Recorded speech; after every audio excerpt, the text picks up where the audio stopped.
Hey, it's Kevin DeWitt here and welcome to another plugin knowledge session. In this session, we're going to continue on with the PSP InfiniStrip, but what I'm going to do is do a bit of a practical use example.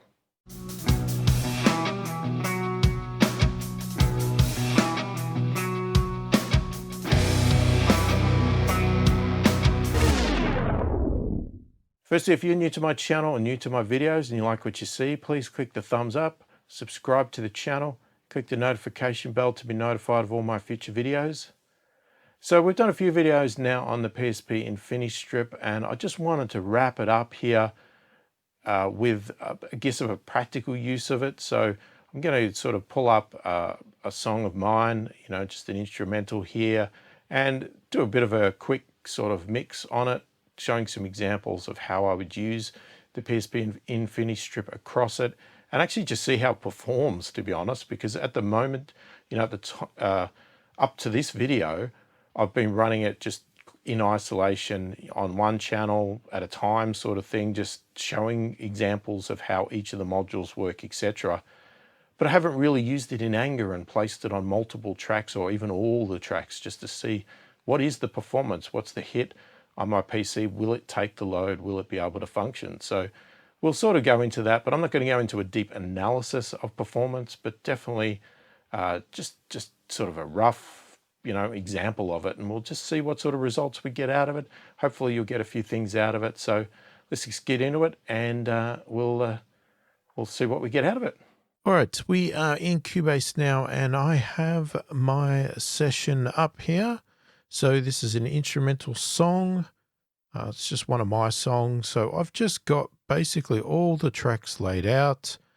I've got them in a cut down version of my template here, just with some predefined tracks and that sort of stuff there. But you'll see if we go over to the mix window, we have no plugins on. I've just got a brick wall limiter just on the speakers there.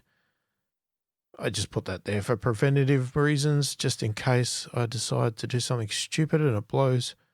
It doesn't blow my speakers up, but it's all laid out nicely. All the faders are set just pretty much at nothing. I've got some panning pre-done for the drums just because that's normally what I do, but we might adjust that. Now, what you'll see here is I have loaded PSP InfiniStrip on each of the tracks, basically all the buses, all the tracks, everything. They're all turned off in Cubase, like literally turned off, not just bypassed, totally turned off. And I've just placed a simple gain module and a master control on each one at the moment. This is just a placeholder at this stage, but what I want to also do, not only show this in action and me doing it, but I wanted to show performance because I have done that before on other plugins, so I thought it was fair to do it on this one as well. There's a lot of, criticism around doing performance, and, it depends on your PC. I've got a pretty powerful PC, but what I thought I would show first off is that, okay, loading it as is right now.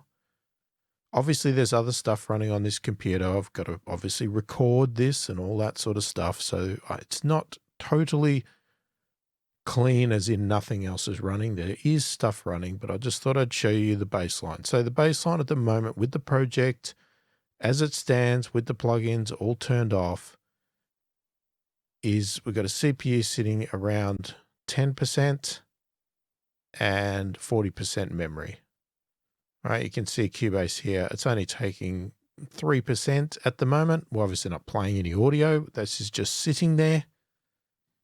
All right, we'll just get that out of the way for the moment. Now, the first thing I'm going to do is in my mix here, I want to gain stage. So I thought what I'd do is we may as well do the gain staging with the PSP Infinity. Let's give it a shot. Let's see if we can actually do it.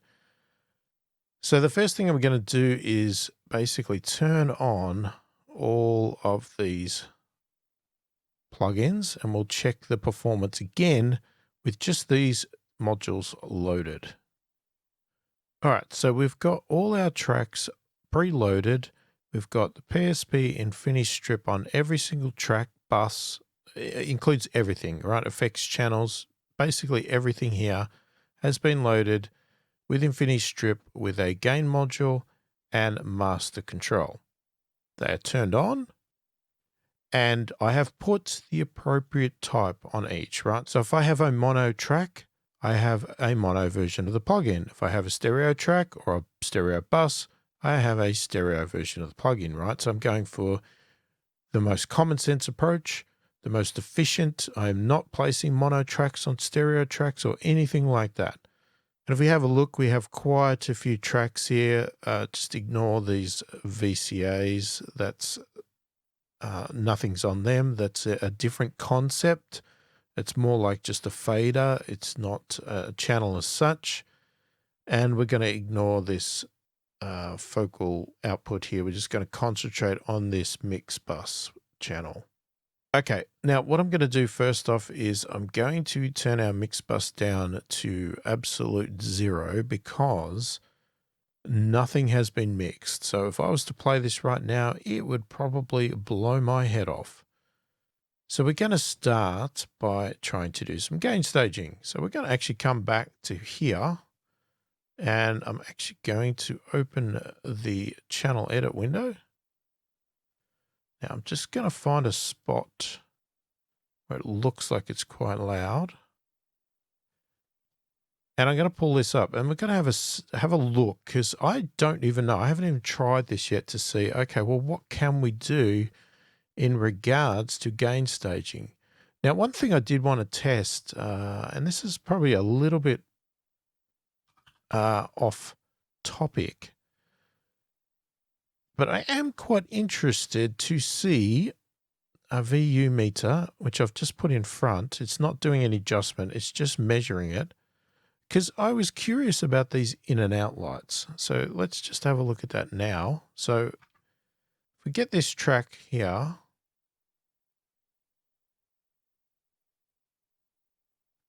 I need to move this somewhere. Okay, now just to do another test, let's just move that down there. I'm just going to pull up a test generator, and I'm going to set it to minus, I'll type it in, minus 18. It's a sine wave, so it's 100% steady, right?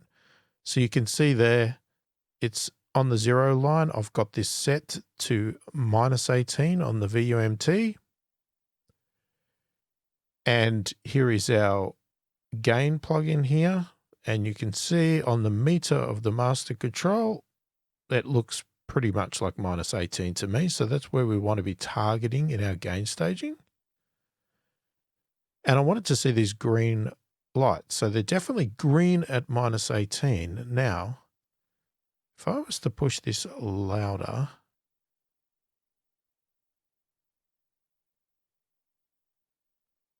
I just wanted to see where is the boundaries.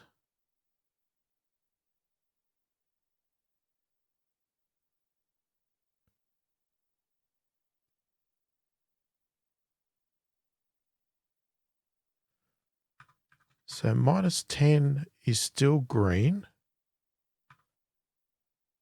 Minus 9.5.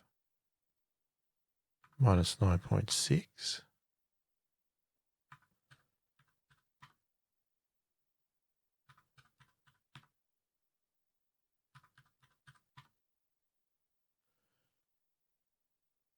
Okay, so I guess as an estimate, it seems that minus 10 seems to be okay in the green, but anything below that starts to go yellow. But on this meter here, it actually starts going red. So that's interesting that that's yellow there, yellow, yellow, but red on the actual master control meter.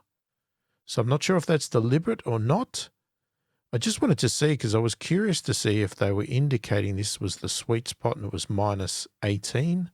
But by this, minus 10 actually seems to be the trigger point there to switch over. So we can't really use these LEDs as an indicator of if we're too hot, like if we wanted to target minus 18. Now, it all depends on what you want to target. But if you want to target -18, but we can obviously use this very good little control here. Now, we could switch it over to pre if you wanted to turn that fader down, because you could do it that way as well. But I just got it set to post because I'm not adjusting that.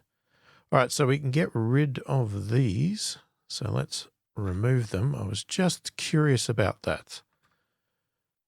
All right, so let's move that up. All right, so for gain staging, we are going to be looking at just hovering over this -20. Okay, it's not going to be real accurate because that is a very small meter, but that's what we're going to be trying to sort of look at. And what we're going to do is, so we play the track and then I adjust the clip gain on the track to get it to the right level. So we're actually, and we're looking at RMS. I'm not looking at peak because when I set this, I use a VU meter, which is RMS. So if I actually boosted it, you can see now we're pretty hard. If I took it down low, we're really low there. Okay, so I'm actually going to bring it up.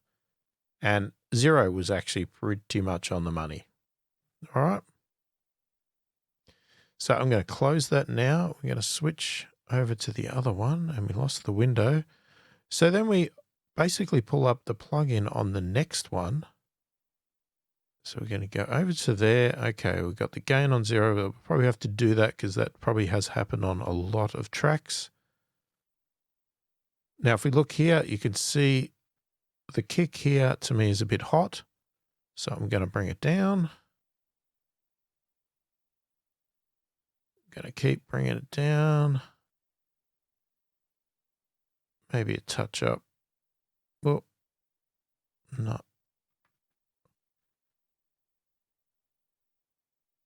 Okay, we might just take it down a bit. It gets, that's pretty close. All right, so I'm happy with that. Let's go with that one. Now let's close that. We'll go to the next window. Double click our gain up to 0.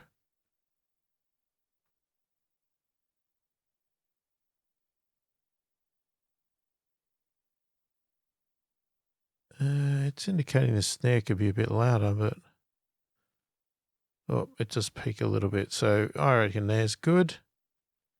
Now, toms is a little tricky one because you need to find an actual hit.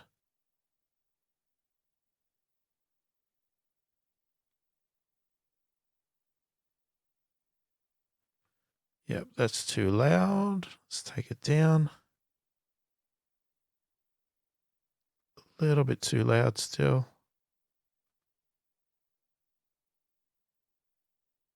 Okay, that's good. Let's go to the next one. And you can see this is the process that I follow just over and over again. Oh, that's really real loud. Still too loud.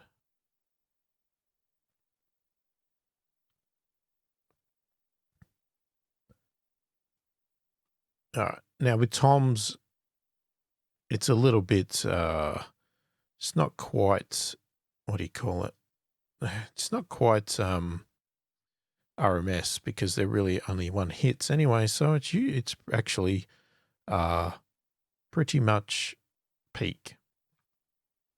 And there's not really much getting around that. Okay, I'll just tweak that one down a little bit.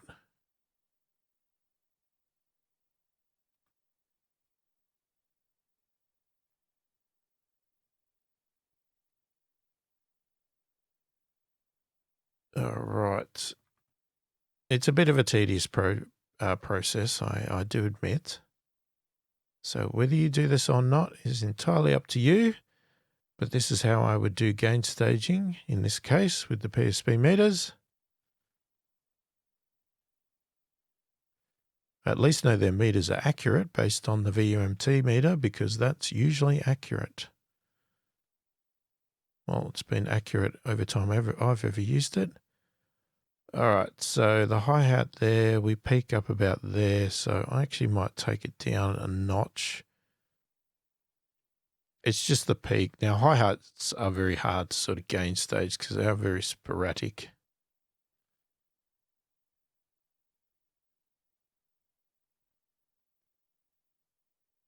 All right, and then we'll do our room.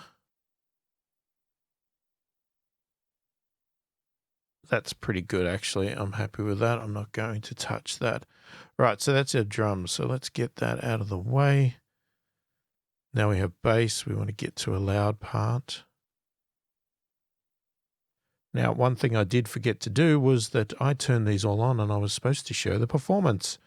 So right now, we are now sitting at 17%. Okay, so a little bit of a CPU increase and a bit of a memory increase. Now, what you're probably wondering, and let me see if I can actually show this. Okay, just for anybody that's interested, what I am running here is an Intel Core i9 9900K, 3.6 gigahertz, 32 gigs of RAM, running 64-bit operating system, Windows 10 Pro. Okay, up-to-date software. So if you're curious, based on the performance, this is what I'm getting. So you can see 18% there. All right, we'll check that again later. So let's get back to what we're actually doing. Okay, we're going to do that. Got our bass. Okay, our bass is sitting, I think it's pretty good. I might just take it down a tiny bit.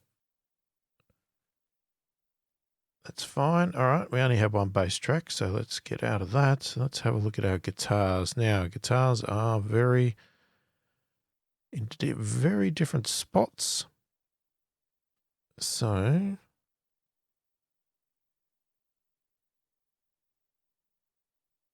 that's actually pretty good. All right. And the next one. Now, just so you're aware, I don't think the gain defaulted to that. I think I accidentally did it when I was doing something. I think I dragged the gain control down by accident. So don't think the plugin starts like that because it doesn't. All right, let's move to say there. Okay, that bursts a bit high. Let's bring it down. Do that again.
All right. Okay, so we've gained staged. All right, I'm happy with that. Now, my next step is not going to have anything to do with the PSP plugin at all.